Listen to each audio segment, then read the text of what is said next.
This is That Dope Dad Podcast. Real talk, real growth, real fatherhood.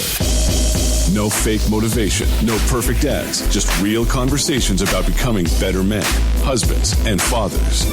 That Dope Dad Podcast starts now with your host, Michael Hedgecock. You ever have one of those moments where life brings you back to the same exact place, but you're not the same person anymore? I had one of those moments a few weeks back. I was invited to something called The Listening Room, hosted by Joshua Fields. If you've never heard of it, it's beautifully simple. It's a group of people gathering in one room. No phones, no distractions, no conversations during the music. Just an album, a journal, your thoughts, and complete presence. This particular night happened to be an all-men gathering. The album, The Blueprint by Jay-Z, an album that shaped a generation, an album I grew up with. But honestly, the music wasn't the thing that hit me first. It was the location. Because as I pulled into the winery, I realized something. I had been there before, over 20 years ago. It was the wedding of one of my childhood friends. Back then, I wasn't arriving alone.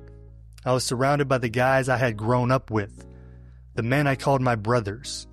We had spent years together, basements, backyards, late nights, road trips, laughing until 2 a.m, listening to albums from start to finish, because streaming didn't exist.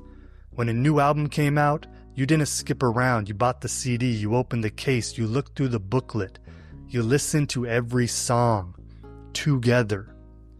Those were the memories I thought would always continue. But life has a funny way of changing the cast without asking permission. Over the last 4 years, most of those friendships have quietly disappeared. The reasons don't really matter today. What matters is accepting something every man eventually learns. Not everyone is meant to walk beside you forever. Some people are there for a season. Some are there to help build the man you're becoming. And then life pulls your paths apart. That doesn't erase what they meant, but it does leave a space. As I parked my truck, I just sat there for a second, thinking about the 20 years, thinking about who I used to be, thinking about who wasn't walking beside me anymore. And then I walked inside. Only this time, instead of old friends, I was meeting completely new men, fathers, business owners, husbands, men carrying stories I hadn't heard yet. Different faces, same desire to connect, to breathe, to simply be present. Then the lights dimmed. Joshua welcomed everybody. Phones disappeared. Silence filled the room. And then the first beat of The Blueprint dropped. I won't lie, I almost cried. Not because the music was sad, because memories have a soundtrack. The beat instantly took me back to the basement with my friends. Back before responsibilities, before mortgages, before kids, before careers. Back when life felt endless. For a few seconds, I was sitting in a winery, and I was 17 again. It's amazing what music can unlock.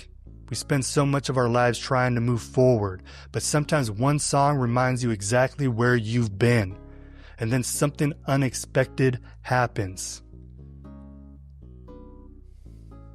There was nowhere to escape. No phone to check. No notifications, no scrolling, no pretending to stay busy. Just me, my thoughts, and the music. And that felt uncomfortable. And I think that's the point. We become addicted to distractions. Every quiet moment gets filled, every empty space gets occupied, every emotion gets buried under another task. When was the last time you simply sat still? Not driving, not working, not folding laundry, not checking your phone every 30 seconds. Just sat. That room forced me to. Joshua also gave us a journal.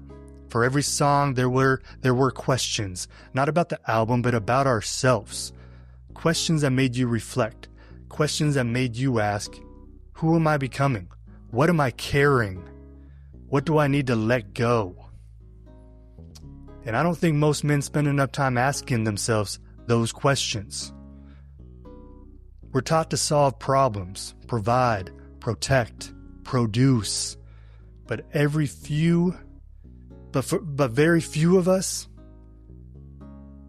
we're never taught how to process, how to sit with ourselves, how to listen. Not just to music, but to our hearts. After the album ended, the room opened up. One by one, men shared. Some talked about where they were when the album came out. Some remembered living in New York when 9/11 happened. Some admitted they were uncomfortable sitting still because they're always moving, they're always producing, they're always chasing. Every story was different. But underneath them all was the same truth. Every man is carrying something. Some just hit it better than others. Driving home that night, I kept asking myself one question. Why did life bring me back to that winery 20 years later? Why there? Why now? And why Joshua? I don't know. Maybe I never will. But I know this. 20 years ago, that place represented one chapter of my life. A chapter filled with childhood friendships. This week, that same place introduced me to a completely different chapter. New men, new conversations, new community. Isn't that how life works? Sometimes we spend so much time mourning the people we lost that we miss the people life is trying to introduce us to. Community changes. It has to. Not because anyone failed, because we're all growing in different directions. Sometimes life removes people before life introduces new ones, so it's lonely. Sometimes life takes you back to remind you how far you've come. And maybe, just maybe, life wanted me to realize that although one chapter ended, another one had already begun. To Joshua, thank you. Thank you for creating something different, something intentional, something our culture desperately needs. You gave a room full of men permission to slow down, to remember, to reflect, to feel, to simply listen.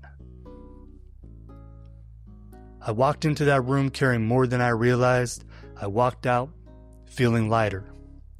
Not because my problems disappeared, but because for 2 hours, I stopped trying to outrun myself. So if you're listening today, here's my challenge. Find your listening room. Maybe it isn't music, maybe it's hiking, maybe it's church, maybe a men's group, maybe a workout, fishing, writing, therapy, coffee with another dad. Whatever it is, find that place where distractions disappear and honesty begins.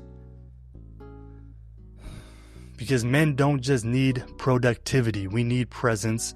We don't just need success, we need connection. And sometimes healing doesn't begin with speaking. Sometimes it begins with listening. Thank you, Joshua. Thank you for listening to That Dope Dad. Please like, subscribe, and join the conversation on our socials at ThatDopeDad_podcast on Instagram, or email Michael directly at contact@thatdopedad.com.